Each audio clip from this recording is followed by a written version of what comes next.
সবাইকে শুভ সকাল। আজকে আমাদের ঈদের মিড টার্মের পরে যে লেকচারটি সেটিতে আমি শেয়ার করছি তোমাদের সাথে। আশা করি সবাই দেখতে পাচ্ছ। সেটি হচ্ছে ডকুমেন্টেশন নিয়ে আজকে আমরা কথা বলবো, international marketing of textile and apparels. তো আমরা শুরু করি তাহলে, যেহেতু অনেকে চলে এসেছে, অনেকে আসবে। ওকে, তো আজকে যেটি নিয়ে কথা বলবো সেটি হচ্ছে ডকুমেন্টেশন, এক্সপোর্ট ইম্পোর্ট ডকুমেন্টেশন নিয়ে। ডকুমেন্টেশন এর জন্য যে সমস্ত দলিলাদি প্রয়োজন বা যে সমস্ত ডকুমেন্ট প্রয়োজন আমাদের ইন্টারন্যাশনাল বিজনেসের জন্য, সেগুলো তো অনেক। তো তাদের ভিতর থেকে কমিয়ে যতটুকু পড়া যায় সেটি আমরা পড়ার চেষ্টা করব। তো চলো শুরু করা যাক, যে কি কি ডকুমেন্ট আমাদের এগুলোর সাথে জড়িত আছে এবং এগুলো আমাদের প্রিপেয়ার করতে হবে, দরকার হবে। প্রথমেই যেটি চলে আসতেছে সেটি হচ্ছে কোটেশন। তো কোটেশনটি কেন লাগবে, কোটেশনটাই বা কি? নর্মালি কোটেশন বলতে আমরা যেটা বুঝি, আমাদের নর্মাল সেন্সে যেটি হয়, তো তোমরা হয়তো কোনো কিছুর সাথে, অনেকেই কোম্পানির সাথে জড়িত, ওই যে মেশিন বিক্রি করে না, বা বিভিন্ন ইউনিভার্সিটিতে বা বিভিন্ন ফ্যাক্টরিতে মেশিন দিয়ে বেড়ায়, হ্যাঁ। তো সেইখানে দেখবা, এই কথা বলো না, সেখানে দেখবে যে কি হচ্ছে, তারা তাদের, যে মনে করো তুমি, আমরা বলি না যে টেন্ডার, বিভিন্ন মুভিতে দেখি না যে টেন্ডার সাবমিট করে, হ্যাঁ।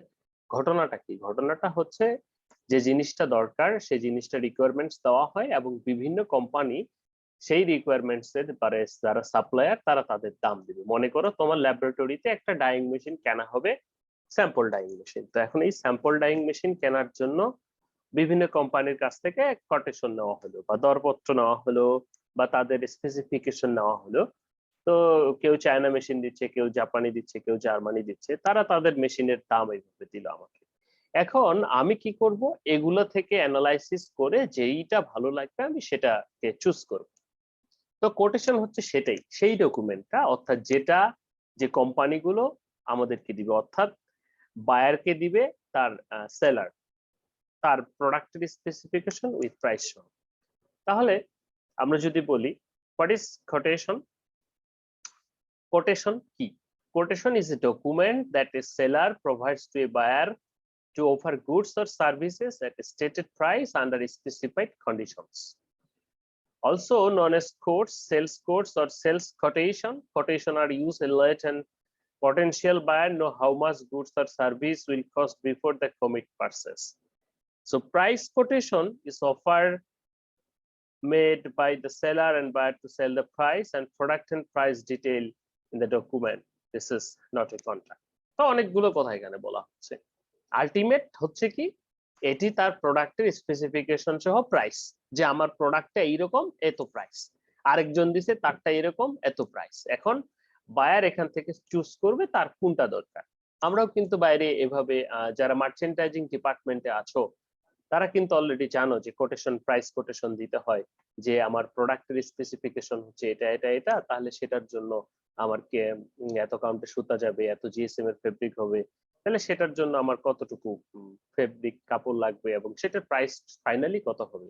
তো আমরা যখন H&M কে দিলাম, মনে করো তুমি একটা কোম্পানি, সিএনএ কে দিলা, জারা কে দিলা, বেস্ট সেলার কে দিলা, তারা কি করছে দেখে দেন তোমারটা থেকে, মানে যেটা তাদের কাছে সুদিং মনে হয় সেখান থেকে তারা সেটি চুজ করছে। তো এটি হচ্ছে কোটেশন। তো এটি কি কি ইনক্লুড করবে, একটা কোটেশনে কি কি থাকবে, আমরা যদি চিন্তা করি যে আমরা একটা কোটেশন দিব বায়ারকে, তাহলে সেটির ভিতরে কি কি থাকা উচিত। বলা হচ্ছে what to include in a quotation template.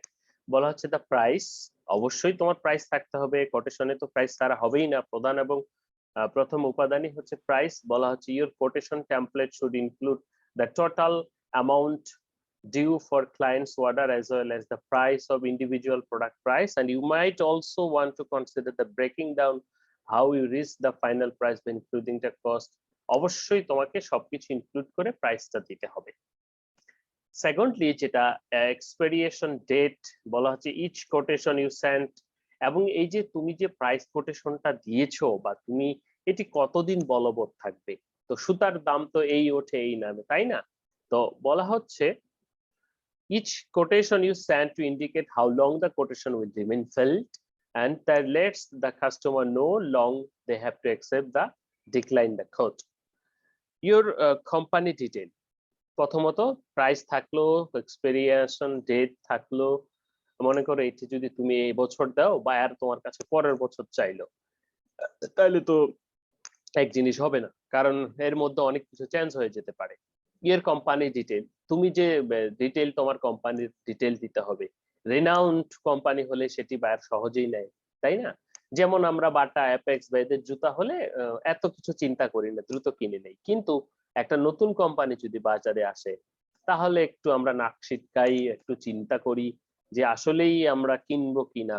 হ্যাঁ, সো ইউর কোম্পানি ডিটেলস তো যত বেশি তুমি দেখাতে পারবে যে তুমি বিভিন্নখানে ট্রেড করেছো, বিভিন্ন বায়ারের সাথে কাজ করছো, এটা তোমার ইয়ে পাওয়ার সম্ভাবনাকে বাড়িয়ে দিবে, তাই না? এরপরে যদি আমরা আরো দেখি কিছু, সেটি হচ্ছে ইওর কাস্টমার ডিটেইল। হ্যাঁ, তোমার যে কাস্টমার, এই যে কাস্টমার ডিটেইল, এটা কিন্তু তোমার নতুন যে প্রাইস অর্ডার বা নতুন যে অর্ডার পেতে সাহায্য করবে। ওকে, এরপরে আমরা তাহলে কোটেশন সম্পর্কে বুঝলাম যে কোটেশনটা কি। কোটেশনটা হচ্ছে আমার বায়ারকে বা কাস্টমারকে আকর্ষণ করার জন্য আমি আমার প্রাইসের, আমার প্রোডাক্টের ডিটেল সহ যে প্রাইস গুলো দিব, সেটি হচ্ছে কিন্তু কোটেশন। ওকে, তো সাপোজ মনে করো তুমি কোটেশন দিয়েছো, এখন এই কোটেশন দেওয়ার ফলে কি হয়েছে যে পারচেজ অর্ডার এসেছে তোমার কাছে, তোমার কাছ থেকে কিনতে চায়। কোটেশন দেওয়ার পর তোমারটা তার ভালো লেগেছে, তিনি এখন তোমাকে পারচেজ অর্ডার দিবে যে হ্যাঁ ভাই, আমি আপনার কাছ থেকে কিনবো, তাহলে আপনার কাছ থেকে আমি 5000 পিস শার্ট নিব বা 10,000 পিস শার্ট নিব। তো সেজন্য আমার কি করতে হবে? তাহলে নিতে হলে প্রাইস কোটেশন দিতে, এই কোটেশন অনুযায়ী আমাকে প্রাইস অর্ডার, পারচেজ অর্ডার করতে হবে। তো কিনবো, এই যে কমিটমেন্ট, সেটিকে আমরা পারচেজ অর্ডার বলছি। A purchase order is a commercial source document that issued by a business purchasing department. তো সাধারণত যারা পারচেজ ডিপার্টমেন্ট থাকে, মনে করো তুমি র ম্যাটেরিয়াল কিনবা, সুতা কিনবা, তাহলে তোমার যে পারচেজ ডিপার্টমেন্ট আছে সে এটা দিবে। When planning and order and which is vendors to supplier, the document indicate the detail items are to be purchased such as types of goods, quantity and price. কি কি থাকছে? টাইপস অফ গুডস, কি ধরনের goods তুমি কিনছো, একই সাথে quantity এবং একই সাথে প্রাইস থাকছে। In simple terms, it is the contract draft buyer purchasing goods to the seller. যে হ্যাঁ, তুমি আমার কাছ থেকে, আমি তোমার কাছ থেকে কিনবো, কিভাবে কিনবো, কিসের ভিত্তিতে? তো তুমি যদি আমাকে কিছু না দাও, আমি খামাখাই করবো বা এমনি এমনি বানাবো, তাহলে তো হবে না। পরে যদি তুমি না নাও, এ ধরনের তো কন্ডিশন আসতে পারে, তাই না? তো পারচেজ অর্ডার হচ্ছে সেই ডকুমেন্ট যেটাতে সবকিছু উল্লেখ থাকবে যে হ্যাঁ, এই প্রাইসের এরকম এরকম প্রোডাক্ট হলে এত পিস এক্সেল, এত পিস মিডিয়াম আমি নিব আপনার কাছ থেকে। এই যে এগ্রিমেন্ট, সেটিকে কিন্তু আমরা বলছি পারচেজ অর্ডার। তো এই পারচেজ অর্ডার হাতে লেখা হতে পারে, ইলেকট্রনিক হতে পারে। যেহেতু এখন সেটি সবচেয়ে বেশি হচ্ছে ইলেকট্রনিক পারচেজ অর্ডার, সেটি আমাদের মেইলে আসে বা অন্য কোনো সফটওয়্যারের মাধ্যমে আসে। এসে আমরা কি করি, সেই ইলেকট্রনিক পারচেজ অর্ডারটা প্রিন্ট করে নেই বা আমাদের কাজের সুবিধার্থে যেভাবে সেভাবেই করে থাকি। তো বলা হচ্ছে ইলেকট্রনিক পারচেজ অর্ডার, বলা হচ্ছে যে মেনি পারচেজ অর্ডার আর নো লঙ্গার, যেটি কি হচ্ছে longer paper based but rather than transmitted electronically over the internet. It is common for electronic purchase order by service and the type, যেমন ই procurement, ই parsing, purchase requisition. তোমরা যারা মার্চেন্টাইজিং এ কাজ করো, তারা তো জানো যে বায়ার অর্ডার করেছে, মানে বায়ারের অর্ডার পেয়েছি বা বায়ার যে 312 নাম্বার অর্ডার নতুন এসেছে, তার মানে কি বায়ার তোমাকে একটা নতুন পারচেজ অর্ডার দিয়েছে বা নতুন পারচেজ রিকোয়ারমেন্টস দিয়েছে যে হ্যাঁ, আমাকে এই কালারের H&M এর এটা প্রস্তুত করে দিতে হবে। তো সেখানে সবকিছুই লেখা থাকে। তো আমাদের কাছে তারপর ফ্যাক্টরি হয়ে যারা আসে বা ফ্যাক্টরি পিপল কাজ করি, তারা হয়তো প্রাইসের কথা জানি না, বাট বাকি স্পেসিফিকেশন গুলো জানি। Okay, this is the purchase order, যেটা বায়ার আমাদেরকে কনফার্ম করবে। নন ইলেকট্রনিক পারচেজ অর্ডার, যেটি পেপার বেস, সেটি হলো হাতে লিখে বা পেপারে প্রিন্ট করে দেওয়া হয়, সেটি হচ্ছে নন ইলেকট্রনিক পারচেজ অর্ডার। তো বর্তমান ইলেকট্রনিক পারচেজ অর্ডারই সবচেয়ে বেশি হয়। তো বিশেষ করে ইআরপি সফটওয়্যারের মাধ্যমে বা বায়াররা আরো বিভিন্ন রকম সফটওয়্যার ইউজ করে এই পারচেজ অর্ডার গুলো ক্রিয়েট দেন। এখন তুমি যদি হও একজন, বা তাহলে তুমি কিভাবে পারচেজ অর্ডার ক্রিয়েট করবে বা এটা কিভাবে ক্রিয়েট করা হয়? তো এটি সাধারণত ওই যে বললাম বিভিন্ন প্রকার সফটওয়্যারের মাধ্যমে আমরা ক্রিয়েট করতে পারি। How create a purchase order? That is available plethora software of available online to help create purchase order, but you can also simple Word or Excel document your own terms. প্রত্যেকটা company তার নিজস্ব প্যাডে বা তার নিজস্ব মোটিভের সাথে, তার নিজস্ব ভিশন মিশনের সাথে সাধারণত এগুলোকে কাস্টমাইজ করে নেন। তাদের নিজস্ব সফটওয়্যার ইঞ্জিনিয়ার থাকে। তো সাধারণত কি কি থাকে, ডেট অফ ইস্যু, তারপরে হচ্ছে যে প্রোডাক্ট নিড কতটুকু দরকার, কোয়ান্টিটি অফ ইচ প্রোডাক্ট, প্রত্যেকটা আইটেম কতটুকু দরকার, প্রোডাক্ট ডিটেইল, হ্যাঁ, including SKU members by numbers, বা যদি আর কোনো নাম্বার থাকে model number, brand number, size ties যা আছে সবকিছু, the price of each product per unit, এই ডিটেলস গুলো থাকবে যে আমি তোমার কাছ থেকে এত পিস শার্ট কিনবো, এই সাইজের শার্ট কিনবো, এগুলো কিনবো, কাপড় এইরকম হবে, দাম এরকম হবে। ওকে, ডেলিভারি ডেট থাকবে, পিও যেটা কোথায় ডেলিভারি হবে সেটি থাকবে, বিজনেস ইনফরমেশন যেমন shipping, billing address, company name, contract information, এগুলো তো থাকছে। তো এই যে পার্সেস অর্ডার তার বেনিফিট কি, এটা যদি না থাকে তাহলে কি কেনাকাটা হতো না? যে ইন্টারন্যাশনাল বিজনেসের ক্ষেত্রে পার্সেস অর্ডারটা থাকতে হবে। মনে করো, ধরো সাপোজ তুমি একটা দোকানদারকে সিঙ্গারা বানাতে বলেছো, তো সে তোমাকে সিঙ্গারা বানিয়ে দিয়েছে। এটা হয় কিসের মাধ্যমে? আমাদের মুখের কথার মাধ্যমে, তাই না? আমরা মুখে বলে থাকি, তখন তিনি আমাদেরকে সিঙ্গারা বানিয়ে দেন। কিন্তু ইন্টারন্যাশনাল বিজনেসের ক্ষেত্রে এটি তো তোমার আসলে, আমরা এই যে সিঙ্গারা আমাদেরকে বানিয়ে দেন, তারপরেও সেটা তো ফেইথ থেকে, বিশ্বাস থেকে, যে না ওনাকে বলেছে, আর বিশ্বাস না হলে সেই সিঙ্গারাওয়ালা কি করবে, আগে টাকা নিবে। তো এই যে পার্সেস অর্ডারটা হচ্ছে সেরকম একটা ডকুমেন্ট ভ্যালিড, যে হ্যাঁ তুমি যে আমাকে বলেছো সেটির জন্য। তো এটি বায়ারের জন্য যেমন সুবিধাজনক, তেমনি সেলারের জন্য সুবিধাজনক। বায়ারের জন্য কি কি সুবিধাজনক বলা হচ্ছে, যে track your inventory and purchase history, order goods and specific amounts in advance, choose the delivery date you need, মানে ডিটেলস তোমার এখানে থাকছে। সো তোমার আর ইয়ে করতে হচ্ছে না যে কবে কি হচ্ছে। সেলারের জন্য ঠিক একইভাবে track sale and recurring orders, একই ধরনের অর্ডার কি ধরনের আসতেছে, পিও ক্রিয়েট করা, invoice and buyer and paying, giving legal security, অর্থাৎ অল লিগ্যাল যে প্রসিডিউর গুলি বা এই হেল্প গুলি এখান থেকে পাওয়া যাচ্ছে। ওকে, এরপরে অর্ডার কনফার্মেশন। তো তোমার কাছে বায়ার তোমাকে অর্ডার দিল, বা তুমি তো এখন কনফার্মেশন করতে পারো, অথবা তুমি বায়ারকে দিয়েছো, বায়ার তোমাকে অর্ডার কনফার্ম করতে পারে, দুটোই হতে পারে। বলা হচ্ছে a order confirmation is a document that is sent from the supplier to the buyer, যেটা sent from supplier to the buyer। মনে করো বায়ার তোমাকে দিয়েছে, এখন তুমি বলতেছো যে হ্যাঁ ভাই ইটস ওকে, তাহলে এখন আমাকে কনফার্মেশন দেন, যে বা বায়ার তোমাকে, তুমি যে কোটেশন দিয়েছো, তোমাকে তারা প্রাইস অর্ডার করেছে, পার্সেস অর্ডার করেছে তোমার কাছে, যে 10 পিস সিঙ্গারা বা 100 পিস, 1000 পিস সিঙ্গারা লাগবে। তুমি এখন তাকে অর্ডার কনফার্ম করতেছে, জি ভাই আপনার অর্ডারটা আমি কনফার্ম করলাম, ওকে। And documents sent from the buyer, it confirms that order has been received and accepted. A document such this is also used to reuses by the buyer that will deliver the service or product. As soon as the order confirmation has been created in written, supplier and legally body bound to go the complete in order. তো ultimate কি হচ্ছে, order কনফার্মেশনটা, যে আমরা কি করছি, যারা export করব বা সেলাররা বলতেছে হ্যাঁ ওকে আপনার অর্ডার আমি নিলাম, পার্সেস অর্ডার যেটি পাঠিয়েছেন সেটি আমি নিয়েছি। Why should I create it, কেন এটা করতে হবে? সাধারণত দেখো, এটি না হলে তো কনফার্মেশন হবে না। তাহলে H&M বায়ার তোমাকে অর্ডার পাঠিয়ে দিল, দিয়ে চুপচাপ বসে থাকলো, তুমি এটা কি করে দিবা কি দিবা না, তোমার তো ফিডব্যাক মেইল দিতে হবে। You have to send something. The supplier of the service or the product is not legally required to provide any other custom in order confirmation, while it may be the case of the recommended that in order to confirmation is created. তো কেন করব, যে দেখো কিছু legal সুবিধার কারণে। If an issue should raise the order confirmation, it will help to clarify the issue. যে ওই যে সিঙ্গাড়াওয়ালা, যে না ভাই আপনি তো বললেন নাই, বা আপনি 10টা বলেছেন, আপনি 20টা বলেছেন, হ্যাঁ, এই ধরনের কমপ্লেক্সিটি বা সাইজ নিয়ে, কালার নিয়ে যে ঝামেলাগুলো, এগুলো কিন্তু থাকবে না যখন আপনি অর্ডার কনফার্ম করবেন যে আপনার এত পিস সিঙ্গারা এতটার সময় এতখানে পৌঁছে দিতে হবে। এটি হচ্ছে অর্ডার কনফার্মেশন। ওকে, তো এটি যখন ক্রিয়েট করা থাকবে তখন ওই বেটা যদি দুই একটা সিঙ্গারা কম বেশি প্রয়োজন হয়, বা এই ধরনের, বা সে যদি 2 নাম্বারই করতে চায়, এটা করতে পারবে। ওকে, ওয়ার্ডার অ্যাকনলেজ, এটি আরেকটি জিনিস। ওয়ার্ডার অ্যাকনলেজ, তুমি যে তাকে বায়ারকে ওয়ার্ডার কনফার্মেশন করলে সেটি সে নিশ্চিত হয়েছে, সেটি জেনে সে তোমাকে একটা লেটার দিতে পারে, সেটিকে আমরা ওয়ার্ডার অ্যাকনলেজ বলি। সাধারণত আমাদের দেশে সেরকম হয় না, ম্যাক্সিমাম ক্ষেত্রে হয় না, তবে এটি দেওয়া ভালো। বলা হচ্ছে sometime buyer acknowledge the order confirmation, this is very uncommon. মনে করো তুমি যে তাকে ওয়ার্ডার কনফার্মেশন করলা যে হ্যাঁ ভাই আপনার 100 পিস সিঙ্গারা আমি বানিয়ে দিব, ওই যে যে ক্রেতা সেও তোমাকে একটা অ্যাকনলেজ দিচ্ছে যে হ্যাঁ ঠিক আছে তাহলে ওকে, ভালো, এটাই থাকলো কথা, আমরা বলি না? তো ওয়ার্ডার অ্যাকনলেজ, ঠিক আছে তাহলে আপনি আমার অর্ডারটা কনফার্ম করেছেন এবং এটি আপনাকে দিবেন।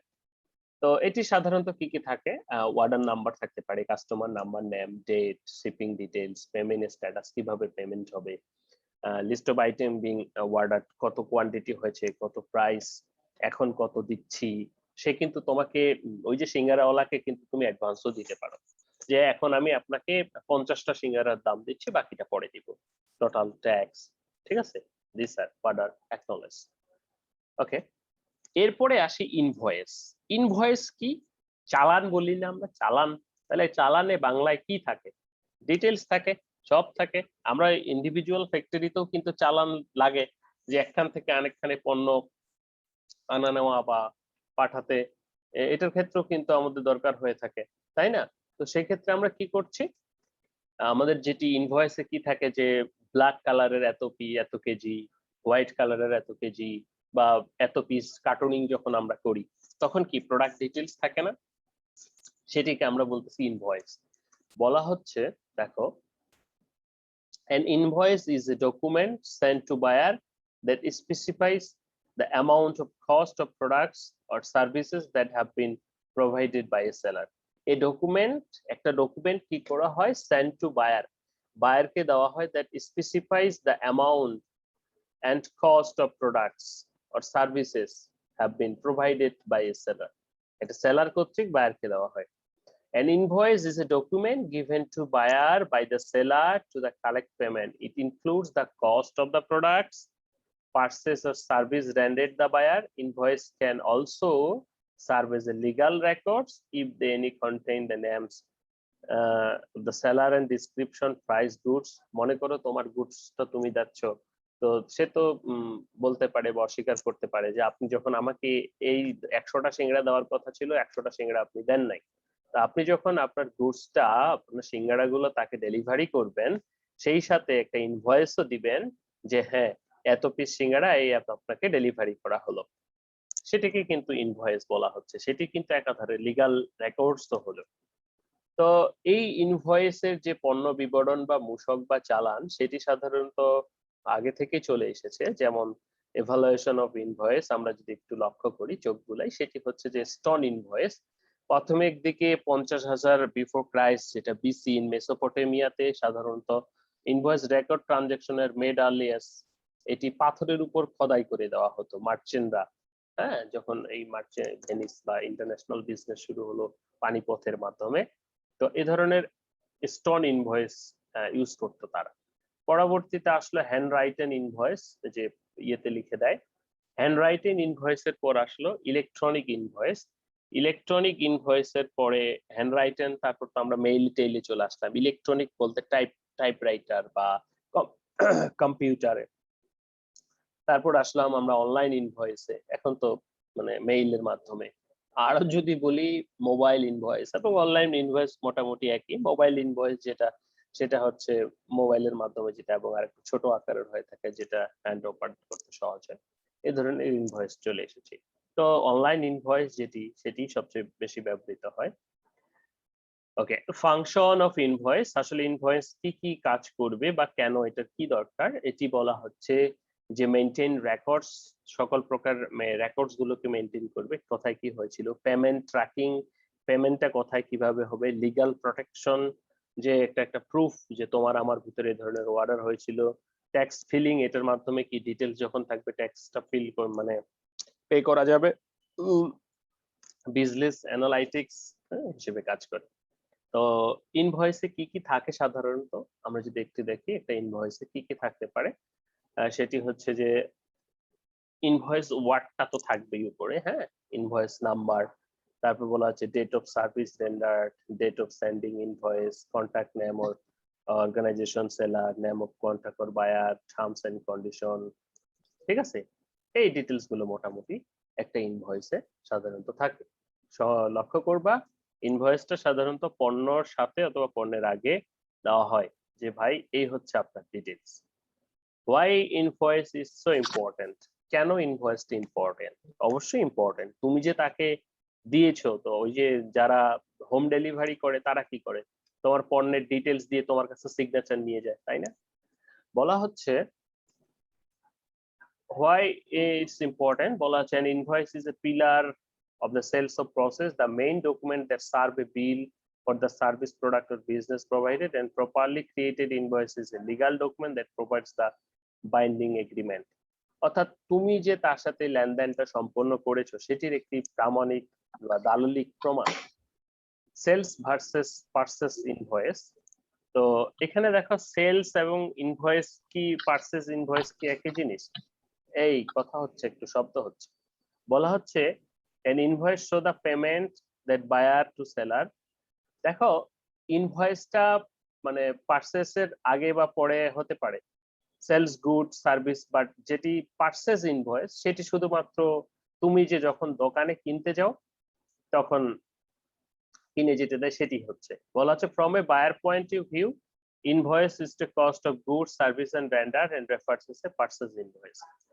দেখো ঘটনা কিন্তু এখানে একটাই, ঘুরে ঘুরে আমরা বলছি, তুমি একজন যখন বিক্রেতা তখন তোমার কাছে সেটা সেলস ইনভয়েস, তুমি তার সেলস তোমার ডিটেলস দিচ্ছ। আর একজন ক্রেতা যখন সেটি নিচ্ছে তখন তার কাছে সেটি পারচেজ ইনভয়েস, অর্থাৎ তুমি বিক্রি করছো, তোমার ডিটেলস সেখানে থাকছে, আবার সে কালেক্ট করছে বা ক্রয় করছে, তাহলে ক্রয় করলে তার ডিটেলস সেখানে থাকছে, তাহলে সেটি ভাইস ভার্সা আমরা বলতে পারি। এরপরে যদি আমরা বলি যে প্রি ফর্মা ইনভয়েস বা প্রো ফর্মা, সরি প্রি ফর্মা না, প্রো ফর্মা ইনভয়েসটা কি? এটি ইনভয়েসের কেই বলা হচ্ছে। এটি যখন দুটি ভাবে হয়, একটি গভর্নমেন্ট যখন এটিতে ইনফ্লুয়েন্স করে তখন এক কমার্শিয়াল আমরা বলছি, আর যখন গভর্নমেন্ট এটিতে নাক গলাবে না বা এটা নিয়ে কোনো ইস্যু করবে না তখন সেটাকে আমরা প্রো ফর্মা ইনভয়েস বলছি। A pro forma invoice is an invoice prepared by the exporter before shipping the goods, informing the buyer goods to send and their value, key specification, etc. তো আমরা যখন বায়ারকে সাধারণত দেই, ইয়ে করি, সেন্ড করি কাউ, তখন সেটি আমরা বায়ারকে সেন্ড করি, তো সেটিতে পণ্যের ডিটেলস ইত্যাদি থাকে। প্রিফর্মা ইনভয়েসেস আর সেন্ড বায়ার্স, আমরা তো ইনভয়েস সম্পর্কে জানলামই, তো যখন এটি বায়ারকে সাথে সাথে দিচ্ছি তখন সেটি প্রিফর্মা প্রোফর্মা ইনভয়েস। আর কমার্শিয়াল ইনভয়েসটা যেটি পার্থক্য হচ্ছে যে এটিও সবই ডিটেলস থাকবে, বাট এখানে a commercial invoice is a bill of goods for the seller to the buyer. These invoices are often used by the governments to determine the true value of the goods when assessing the customs duties, etc. তো এটিতে যখন সরকারি influence বা এই ধরনের ইস্যুগুলো আসবে তখন সেটাকে আমরা কমার্শিয়াল ইনভয়েস বলছি। এরপরে আসি আমরা বিল of exchange. Bill of exchange কি? দেখো বিল অফ এক্সচেঞ্জটা বুঝতে যদি সহজ করে বলি তাহলে একটু বলা যায় যে চেক আমরা বলি না, চেক যে দিতে বাধ্য থাকবে, বা স্টাম্প আমরা বলি না যে স্টাম্পে লিখে নিলাম, যে এখানে একটা উদাহরণ দেওয়া আছে, যেমন দেখো যে 3 months after date pay Mr. Beta a sum of rupees of 1 lakh for the value of receipt। Stamp বলি না যে কাউকে জমি বন্ধক দেই বা বন্ধক নেই, তোমরা যারা গ্রামে বাড়ি। বিল অফ এক্সচেঞ্জ বলা হচ্ছে according to the negotiable instrument act 1881 a bill of exchange is defined an instrument in writing, একটা instrument writing an unconditional order signed by the maker, যারা একজন কে লেখে, স্টাম্প একজন লেখে, directing certain person to pay certain sum of money to the order of the certain person to bear of the instrument। তো এটি যে bear করবে তাকে certain amount of মানিটা দিতে হবে। তো এটি কিরকম উদাহরণ একটা আছে এখানে দেখো, যে Joseph gives a loan rupees 1 lakh to Alex and which Alex has to return after 3 months. Further, Joseph has যেটি কি করছে, brought Joseph আবার কি করেছে, certain goods feature on credit RS এত। Now the Joseph, এখন আমরা বলছি যে জোসেফ, সহজ করে বলি, এই জোসেফ লোন নিছে হচ্ছে কার কাছ থেকে? অ্যালেক্স এর কাছ থেকে, মানে গিভস লোন অ্যালেক্স কে দিয়েছে। আবার জোসেফ পিটারের কাছ থেকে জিনিস কিনেছে, তাহলে অ্যালেক্সের দরকার কি হবে? জোসেফকে টাকা দেওয়া। তো এখন স্টাম্প করে বলতেছে যে অ্যালেক্স সরাসরি জোসেফকে নয়, মানে ইয়েকে টাকা দিবে, কাকে? পরবর্তী ব্যক্তিটাকে, পিটার সরাসরি।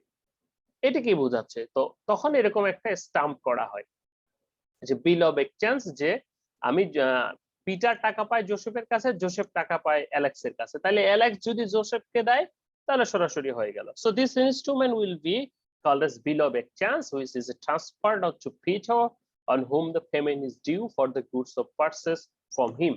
তাহলে আলটিমেট কি হলো? আলটিমেট যে জিনিসটা হলো, এটা একটা রিটেন ডকুমেন্ট, এখানে একজন স্টাম্প লিখে আর দুইজন থাকে, একজন টাকা পাবে আর একজন দিবে। ওকে, তো এটি সাধারণত ইন্টারন্যাশনাল ট্রেড বিজনেসের ক্ষেত্রে the legal documents. Okay, feature of bill of exchange কি কি থাকে? একটি থাকে ফিচার যদি বলি আমরা, তো আমরা যদি দেখি যে all instrument which credited draws open debtor, সকল প্রকার instruments, it carries absolute order pay of specific sum, কত টাকা দিবে দিবে না ইত্যাদি থাকবে। এটা বানাবে একজন ড্রয়ার, যে বানাবে, ড্রয়ি যে দিবে, এবং পেই হচ্ছে যে পাবে, এবং পেই মানে হচ্ছে যে পে করবে। এখানে ড্রয়ারের কথা যদি বলি, the person who makes the bill and who gives the order to pay the certain sum, instrument a person who accept the bill of exchange, okay, আর একজন যে দিবে। তাহলে এখানে তিনজন ব্যক্তি থাকছে, একজন বানাচ্ছে, একজন পাবে, একজন পে করছে। তো এটার ক্যারেক্টারিস্টিক্স যদি বলি, এটা কি ধরনের? সাধারণত ইন রাইটিং, হ্যাঁ অবশ্যই এটা রাইটিং ফর্মে থাকবে। Express order to pay, it must be express order to pay, not a matter request to pay. এটা দেখালে কি, এটা অবশ্যই এটা কোনো রিকোয়েস্ট না, সরাসরি পে করতে হবে। Order define an unconditional order to pay certain sum, order to pay money only, and certain three parties এখানে থাকছে, signed by the drawer, payer, সবার সাইন থাকছে এখানে, যে তৈরি করছে, যে দিচ্ছে, এবং যে ইয়ে করছে। তো আমরা এখন একটু টাইপস অফ বিল অফ এক্সচেঞ্জে চলে আসবো, যেহেতু আমরা বিল অফ এক্সচেঞ্জ সম্পর্কে একটু জানলাম। তো এই ধরনের বিল অফ এক্সচেঞ্জ গুলো সাধারণত অনেক প্রকার হয়ে থাকে, যেমন on basis of the time পিরিয়ডের উপর বেস করে হয়ে থাকে, সেটি হচ্ছে demand of bill of exchange, term bill of exchange. Demand bill of এক্সচেঞ্জের কোনো ডেট নাই, তুমি টাকা নিছো আমার কাছ থেকে, আমি যখন ডিমান্ড করব তখন আমাকে দিতে হবে। টার্ম বিল অফ এক্সচেঞ্জ, যে হ্যাঁ এই সময়ের পরে 3 মাস পরে তুমি আমাকে এই টাকাটা দিবা। On the basis of the objective trade bill of exchange, অর্থাৎ কি ধরনের বিল, যে একটা ব্যবসায়িক বিল হতে পারে, অ্যাকোমোডেশন বিল অফ এক্সচেঞ্জ হতে পারে, নো ম্যাটার। আবার অন্যখানে আরো একটি ভাগে আমরা ভাগ করতে পারি, সেটি হচ্ছে বেসিস অফ দ্য টেরিটরি, যে এটা কি দেশের অভ্যন্তরে, ইনল্যান্ড বিল অফ এক্সচেঞ্জ, এটা কি ডোমেস্টিক ট্রেড, নাকি ফরেন বিল অফ এক্সচেঞ্জ, যেটি হচ্ছে যে ইন্টারন্যাশনাল ট্রেড, সেটিও কিন্তু হতে পারে। একটি স্ক্রিনশট নিও। লেটার অফ অ্যাকসেপ্টেন্স, এই লেটার অফ অ্যাকসেপ্টেন্সটা কি? আমরা লেটার অফ অ্যাকসেপ্টেন্সটা জেনেছি যে if the credit is absence or deferred in nature, the issuing bank accept the bill of exchange to pay the credit after certain periods as a credit. দেখো, এটি বোঝার জন্য আমরা LC তো বুঝেছি, আশা করি এলসি তো আমরা জানি, যে কোনো একটা কোম্পানি যদি টাকা দিতে না পারে, তখন সেই কোম্পানির যে তার একটা ইস্যুইং ব্যাংক থাকে, অর্থাৎ সেই ব্যাংকে তার অ্যাকাউন্ট থাকে, তো সেই ব্যাংকে তার অ্যাকাউন্টের সাথে তার কি থাকে, যে সে যদি টাকা দিতে না পারে, তার বাড়িঘর তারা নিলামে তুলবে, এটি তার ব্যাংকের সাথে থাকে। তো যখন তোমাকে তোমার বায়ার টাকা দিতে পারবে না, যখন তুমি ক্লেম করবা, তখন তার এক ব্যাংকে যে অ্যাকাউন্টটা রয়েছে, সেই ব্যাংক তোমাকে তার পরিবর্তে পেমেন্ট করবে কিছুদিনের জন্য, যে ওই যে তার সবকিছু রাখছে, সে কিনে নিবে। তো এই যে কেসটাকে যখন অ্যাকসেপ্ট করে, এই ধরনের একটা লেটার ইস্যু হয়, সেটাকে লেটার অফ অ্যাকসেপ্টেন্স বলে। এটি সাধারণত ওই যে ইস্যুইং ব্যাংক অ্যাকসেপ্ট করে থাকে, যে হ্যাঁ ঠিক আছে, যে মিস্টার এক্স এর এখন এই প্রবলেম, কিছুদিন 6 মাসের আগে আমি টাকাটা আপনাকে যেহেতু পাবেন দিয়ে দিচ্ছি, বাট 6 মাস পরে মিস্টার এক্স যদি দিতে না পারে, তাহলে তার সবকিছু নিলামে তোলা হবে। ওকে, তারপরে হচ্ছে এক্সপোর্ট প্যাকেজিং লিস্ট। এখন আসি আমরা আমরা যখন প্যাকেজিং করি বা প্যাকিং করি তখন কিন্তু আমাদের একটা নির্দিষ্ট নিয়ম মেনে করতে হয়, এবং একই সাথে এটার কি কি থাকবে এখানে সেই লিস্টটা, প্যাকেটে আমার কোন কার্টুনে কি থাকছে, কত পিস করে থাকছে, সেটি কিন্তু ডিটেলস দেওয়া থাকে। এটি কিন্তু এক্সপোর্টের ক্ষেত্রে গুরুত্বপূর্ণ ডকুমেন্ট। যে আমরা অ্যাসর্ট কালার, তারপর একই কালার ভিন্ন কালার, একই সাইজ ভিন্ন সাইজ, নানা কম্বিনেশনে করতে পারি। এই যে এখানে একটা ছবি দেখা যাচ্ছে যে নিট, এখানে হয়তো কেজি গ্রস ওয়েটের কথা বলছে, আমরা পিসের কথা বলবো আমাদের যখন অ্যাপারেলের হবে, কোনটা কত সাইজের কি অল ডিটেলস থাকবে, সেটাকে আমরা প্যাকিং লিস্ট বলছি। ওকে ওকে, টিপিক্যাল কন্টেন্টস কি কি থাকছে আমরা একটু দেখে নিই সংক্ষেপে, আমাদের আর 5 মিনিটের মতো আছে, শেষ করব আমরা। বলা হচ্ছে কি কি থাকছে সেটি আমরা যদি একটু দেখি, যে typical content of packing list, while list no exhaustive and indicated some of more common information required, সেগুলো কি কি, the full name, address, content detail of the seller ইত্যাদি থাকছে। or the terms are physically coming from, কোথা থেকে আসতেছে, the full name, address and contact details of the buyer, কার কাছে যাবে, full name, address, contact details of the delivery point, কোথায় delivery হবে, as may the different address by the buyer including into comes, আরো যদি কোনো শর্ত থাকে, number of packages, কত প্যাকেজ আসতেছে, টাইপ অফ প্যাকেজিং কি ধরনের, such as pellet or boxes, dimension or price, ওই যে বলে না কাচের জিনিস সাবধান, তো এই ধরনের সকল প্রকার ইনস্ট্রাকশন সবকিছুই থাকবে। কোয়ান্টিটিস এন্ড প্রোডাক্ট প্যাকেজ, একটা শীটে সবকিছুই থাকবে আমার প্যাকিং লিস্টে, যে হ্যাঁ আমার কি কি প্যাকিং করা হয়েছে, marks and number, description of the goods etcetera. এরপর আসি ছোট্ট করে, সেটা হচ্ছে এআরওএ বিল। এআরওএ বিলটা কি? এটিও একটি ডকুমেন্ট, যেহেতু আমরা ডকুমেন্টেশনে পড়ছি, আমরা নিশ্চয়ই সবাই এলসি পড়েছি। বলা হচ্ছে in an AROA bill is a document that accompanies goods shipped an international courier provided detailed information of the shipment allowed to be tracked. আমরা কি করি ইন্টারন্যাশনাল যখন আমাদের, আমরা তো ওই যে বলি না টাইম কম হয়ে গেছে রে ভাই, এখন প্রোডাক্ট তো ইয়ারে দিতে হবে, শিপমেন্ট ইয়ারে করতে হবে, তো এই যে যখন শিপমেন্টটা ইয়ারে হয় তখন এই শিপমেন্টের সাথে আমরা আমাদের পণ্যের ডিটেলস দেই, এবং সেই সাথে এটি লিগ্যাল ডকুমেন্টস এবং এটি পণ্যটা আমার কোথায় আছে কিনা সেটিও কিন্তু অ্যালাউ করছে। তো এই যে ডিটেলসটাকে, সেটিকে আমরা এআরওএ বিল বলছি। কথা বলো না প্লিজ, কে কথা বলছে? হ্যালো, ওকে। তাহলে কি বলা হচ্ছে, and this type of bill of lading however AROA bill similar function of the bill of lading, আমাদের যখন আমরা বিল অফ লেডিং এর মতোই আমরা ইয়েতে যখন পাঠাই তখন সেটার নাম হচ্ছে সমুদ্রে বিল অফ লেডিং, আর আমরা যখন এটি এয়ারে পাঠাই তখন সেটি হচ্ছে এয়ারওয়ে বিল। ওকে, তো বিল অফ লেডিংটা কি এটা দিয়ে আমরা শেষ করব। বিল অফ লেডিংটা একই ভাবে বলবো যে তোমার যে পণ্যটা তুমি পাঠাচ্ছ, তাহলে তোমার সেই পণ্যটার সাথে তোমার যে ডকুমেন্টসটা দিতে হচ্ছে সেটিকে আমরা বিল অফ লেডিং বলছি। Bill of lading is a document issued by carrier, যেটি somebody delivered the goods to the shipper, যে নিবে। দেখো এখানে পণ্য একজনের শিপিং করে নিয়ে যাচ্ছে, আরেকজন পৌঁছাবে আরেকজনের কাছে, তাহলে সবগুলোর জন্য একটা ডকুমেন্টস লাগবে। সো বলা হচ্ছে bill and loading is a document issued by carrier, somebody transport the delivers and shipper, সে যে নিয়ে যাবে, and performance goods, যার কাছে নিয়ে যাবে, and these goods will delivered and carried to the consign. And a bill of lading is essential contract of the consign carries between the shipper, consign and carrier, অর্থাৎ তিনজন, যে দিবে, যার পণ্য, যে নিয়ে যাবে এবং যে পাবে বায়ার, এই তিনজনের ভিতরে যে এগ্রিমেন্ট সেটিকে আমরা বিল অফ লেডিং বলছি, যে ডকুমেন্টস। আচ্ছা, বিল অফ লেডিং এ কি কি থাকছে? কন্টেইন বিল অফ লেডিং এ অনেক কিছুই থাকছে, যেমন details of the company, destination, transport mode, কিসে হবে সেটা, আকাশে বাতাসে রেলওয়ে, হ্যাঁ, terms of shipment etcetera. Who issues a bill of lading, কারা করবে? অবশ্যই ক্যারিয়ার এটি করবে বিল অফ লেডিং, যে এটা নিয়ে যাবে, তাহলে তার যে পণ্য যার কাছ থেকে নিচ্ছে এবং যাকে পৌঁছাবে, এ দুটোর ভিতরে কম্বিনেশন হচ্ছে, রিলেশন হচ্ছে। So receives a bill of lading, কে নেয় এই বিল অফ লেডিংটা? অবশ্যই যার কাছে পণ্য পৌঁছাবে সে এটি নিবে, সবকিছু মিলে। তো এখানে একটা ছবি দিয়ে দেখানোর চেষ্টা করা হয়েছে বিল অফ লেডিং প্রসেস।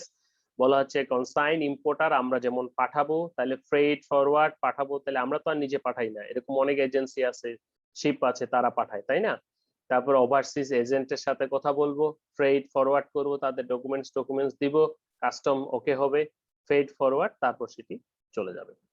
তো এই ছিল আমাদের মোটামুটি প্রসেস। আজকে আমাদের ডকুমেন্টেশন ছিল। তো ডকুমেন্টেশনের আরো অনেকগুলোই রয়েছে, তো সেগুলো আমরা দেখব। আমরা যদি সময় পাই আমরা পরবর্তীতে ওটিও শেষ করব। আলটিমেট তাহলে আজকে আমরা যেগুলো দেখলাম সেগুলো হচ্ছে আমরা ডকুমেন্টেশনের মোটামুটি কিছু দেখেছি।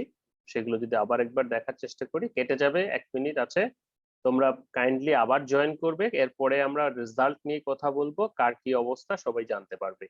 ক্লাসে না আসলে কিন্তু আমি রেজাল্ট সম্পর্কে বলবো না। তাহলে আজকে ছিল কোটেশন কি, কোটেশনে কি কি থাকে, পারচেজ অর্ডার কি, তারপরে হচ্ছে যে পারচেজ অর্ডার পরে আছে আমাদের কি, পারচেজ অর্ডার পরে অর্ডার কনফার্মেশন কি, হ্যাঁ, অর্ডার অ্যাকনলেজমেন্ট, ইনভয়েস, ইভালুয়েশন, তারপরে ইনভয়েসের টাইপস কি কি থাকছে ইনভয়েসে, বিল অফ এক্সচেঞ্জ কি, বিল অফ এক্সচেঞ্জে কি কি থাকছে, তারপরে হচ্ছে যে প্যাকিং লিস্ট, অ্যাকসেপ্টেন্স, হ্যাঁ, তারপরে অ্যারোয়ে বিল এবং সেই সাথে লেডি। এই ছিল। সবাইকে